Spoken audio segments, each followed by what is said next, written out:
नमस्कार। आज हम एक आधुनिक राजनीतिक रणनीति की चीर-फाड़ करेंगे। हम ये समझने की कोशिश करेंगे कि कैसे डेटा और जमीनी हकीकत को मिलाकर एक चुनावी ब्लूप्रिंट तैयार किया जाता है। इसके लिए हम जम्मू और कश्मीर के गुलाबगढ़ विधानसभा क्षेत्र को एक केस स्टडी के तौर पर लेंगे।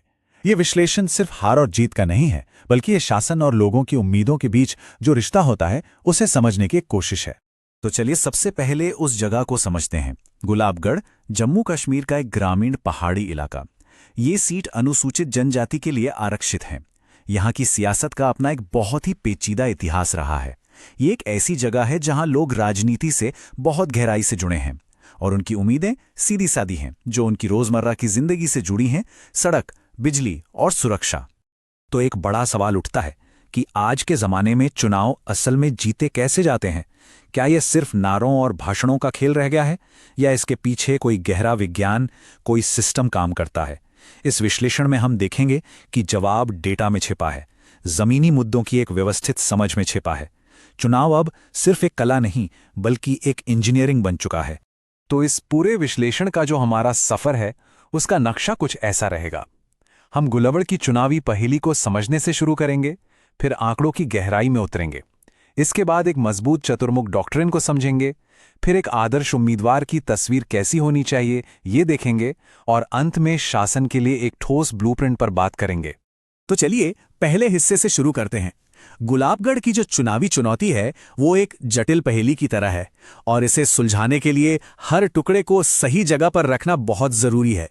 यहाँ की राजनीतिक जमीन को समझना ही जीत की रणनीति का सबसे पहला कदम है। अब जरा 2024 के नतीजों पर एक नजर डालिए। तस्वीर बिल्कुल साफ है। जम्मू कश्मीर नेशनल कांग्रेस को मिले 42.82% वोट, जबकि भारतीय जनता पार्टी सिर्फ 17.10% पर रुक गई। ये जो फासला है, ये बहुत बड़ा है, और यही बीजेपी के सामने सबसे बड़ी चुनौती है। इस खाई को पाटने के लिए कोई साधारण रणनीति काम नहीं करने वाली। किसी भी रणनीति का पहला कदम होता है डेटा को सुनना।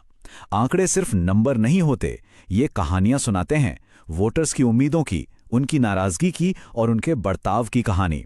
तो आइए देखते हैं कि गुलाबगढ़ के नंबर हमें क्या बता रहे हैं। ये नंबर देखिए, 82.09%। ये 2014 का वोटर टर्नआउट है। ये कोई छोटा मोटा आंकड़ा नहीं है। ये बताता है कि गुलाबगढ़ के वोटर कितने जागरूक और सक्रिय हैं। वो अपने वोट की ताकत को समझते हैं और उसका इस्तेमाल करने के लिए बड़ी संख्या में बाहर निकलते हैं। इसका मतलब साफ है, उन्हें हल्के में नहीं लिया जा सकता। वो मुद्दों पर वोट देते हैं, सिर्फ चेहरों पर नहीं। अब जरा बीजेपी के सफर की इस टाइमलाइन को देखें। 2002 में करीब 1.8% से शुरू करके 2024 में 17.10% तक पहुंचना। कहानी क्या है? कहानी है धीमी लेकिन लगातार बढ़त की। पर जो सबसे जरूरी बात है वो ये कि ये बढ़त जीत से बहुत दूर है। 2 दशकों की मेहनत के बाद भी पार्टी अभी मुख्य मुकाबले में काफी पीछे है। तो यहाँ की जो सियासत है, वो मोटे तौर पर 2 ध्रुवों में बटी हुई है। एक तरफ इंडिया गठबंधन, जिसकी स्थानीय पकड़ बहुत मजबूत है, एक पारंपरिक वोट बैंक है और जो धर्मनिरपेक्ष और आदिवासी पहचान पर जोर देता है।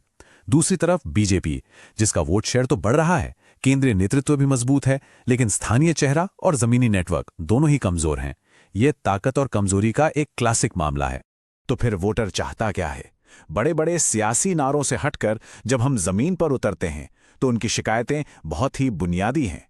ऐसी सड़कें जो हर मौसम में चलें, बिजली जो आती जाती न रहे, सिंचाई के लिए सूखी नहरें, ठीक ठाक अस्पताल, बच्चों के लिए बेहतर स्कूल और पशुधन के लिए थोड़ी मदद। ये हैं वो असली मुद्दे जो गुलाबगढ़ के लोगों की जिंदगी को सीधे तौर पर असर करते हैं। और ये सिर्फ शिकायतें नहीं हैं, ये एक सम्मानजनक जीवन की बुनियादी जरूरतें हैं। और हमारे संविधान का आधार भी यही है कि हर नागरिक को गरिमा के साथ जीने का हक मिले। तो इन सब आंकड़ों और जमीनी हकीकत को देखकर एक रणनीतिक ढांचे की जरूरत महसूस होती है। इसे हम चतुर्मुख डॉक्ट्रिन या 4 स्तंभों का सिद्धांत कह सकते हैं। ये सिर्फ एक योजना नहीं है, बल्कि जीत के लिए एक पूरा नजरिया है। तो ये चतुर्मुख डॉक्ट्रिन आखिर है क्या? इसे ऐसे समझिए कि ये एक 4 आयामी रणनीतिक ढांचा है। इसे राष्ट्रीय मुद्दों और स्थानीय सेवाएं देने के बीच एक संतुलन बनाने के लिए डिजाइन किया गया है। इसका मकसद है कि वोटर्स की जरूरतों को हर एंगल से देखा जाए, ताकि कोई भी पहलू छूट न जाए। इस सिद्धांत के 4 मजबूत स्तंभ हैं। पहला, विकास का एजेंडा, मतलब सड़क, बिजली जैसे बुनियादी मुद्दे। दूसरा, सुरक्षा और राष्ट्रवाद, खासतौर पर सीमा से लगे इलाकों की सुरक्षा। तीसरा, आदिवासी कल्याण, जिसमें रोजी रोटी से जुड़ी योजनाएं शामिल हैं। और चौथा स्तंभ है जुड़ाव, जिसमें स्थानीय प्रभावशाली लोगों को साथ लेकर चलना शामिल है। ये रणनीति हर स्तर पर वोटर से जुड़ने की एक कोशिश है।